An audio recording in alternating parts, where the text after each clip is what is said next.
තෙරුවන් සරණයි සියලුම දෙනාට. පින්වත්නි, මේ ලෝකයේ සියලුම සත්වයන් තමන්ගේ ජීවිතයට බොහොම ප්‍රියයි. සබ්බේ සංජීවිතම් පියං කියලා බුදුරජාණන් වහන්සේ ඒ බව දේශනා කරලා තියෙනවා. දවසක් බුදුරජාණන් වහන්සේ සවැත් නුවර පිඬුසිඟා වඩිනකොට ළමයින් පිරිසක් සර්පයෙක් පෙළෙන බව දකිනවා. මේ සර්පයා පෙළෙන තැනට වැඩම කරපු බුදුරජාණන් වහන්සේ මේ දරුවන්ගෙන් විමසනවා මේ දරුවන් කුමක්ද කරන්න කියලා. මේ දරුවන් බුදුරජාණන් වහන්සේට පිළිතුරු දෙනවා, භාග්‍යවතුන් වහන්සේ, මේ සර්පයා අපිට දෂ්ට කරයි කියන බය නිසා අපි මේ සර්පයා මරනවා කියලා. බුදුරජාණන් වහන්සේ දේශනා කරනවා, දරුවනි, මේ සත්වයා මැරුවට පස්සේ ඔබට බොහෝ දුක් විපාක විඳින්නට සිද්ධ වෙනවා. නැතිව ඔබට සැප සම්පත් විඳින්නට සිද්ධ වෙන්නේ නැහැ. ඒක ඔබේ සැප පිණිස නෙවෙයි, ඔබේ දුක පිණිසයි හේතු වෙන්නේ.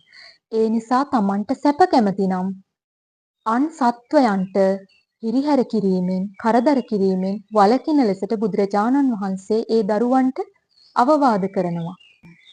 සබ්බේ තසන්ති දණ්ඩස්ස සබ්බේ භායන්ති මච්චුනෝ අත්තානං උපමං කତ୍වා නහනෙය්‍ය නඝාතයේ.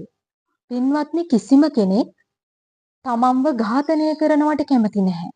ඒ වගේම සියලුම සත්වයන් මරණයට බයයි.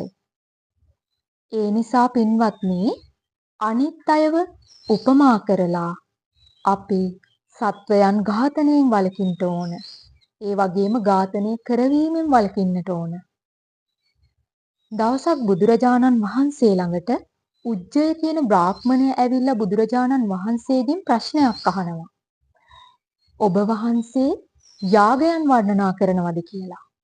බුදුරජාණන් වහන්සේ පිළිතුරු දෙනවා, යම් යාගයක ගවයන්, කුකුලන්, බැටළුවන්, ඒ වගේම ඕනෑම ප්‍රාණියෙක් ඝාතනය කරන දෙයක් සිද්ධ වෙනවා නම්, ප්‍රාණවදයක් සිද්ධ වෙනවා නම්, ඒ ප්‍රාණවදය කරන යාගය මම අනුමත කරන්නේ නැහැ කියලා. බුද්ධාදී උතුමන් වහන්සේලා, රහතන් වහන්සේලා ඒ යාගයට වැඩම කරන්නේ නැහැ කියලත් බුදුරජාණන් වහන්සේ දේශනා කරනවා. පින්නතුන්ට පැහැදිලි ඇති, බුදුරජාණන් වහන්සේ මහා කරුණාවෙන් යුතුව මේ ලෝක සත්වයාට මේ ප්‍රාණඝාතයේ තියෙන ආදීනව පිළිබඳව, විපාක පිළිබඳව ඕනෑතරම් සූත්‍රවල දේශනා කරපු බව. නිහිත දණ්ඩා නිහිත සත්තා ලජ්ජී දයාපන්නා. බුදුරජාණන් වහන්සේ මේ ප්‍රාණඝාතයෙන් වැළකීම, සැත් බහා තබා, දඬු බහා තබා, පවට ලැජ්ජාවෙන් යුතුව සියලු සත්වයන්ට හිතානුකම්පාවෙන් වාසය කිරීම බුදුරජාණන් වහන්සේලා අගය කරලා තියෙනවා. ඒ නිසා පින්වත්නි, මේ ලබන්නා වූ සිංහල දෙමළ හින්දු අලුත් අවුරුද්ද තුලත් ඔබ මේ සියලු සත්වයන්ට කරුණාවෙන් රතිඤ්ඤා හිම දානකොට වුණත් ඒ සත්වයන්ට ශ්‍රවණාබාධ පවා ඇති වෙන්නට පුළුවන්. ඔබට ඔබ අසල වෙනද සුරතල් වෙන ඒ සත්වයන් එදාට සැඟවිලා ඉන්නට තැනක් හොයනවා.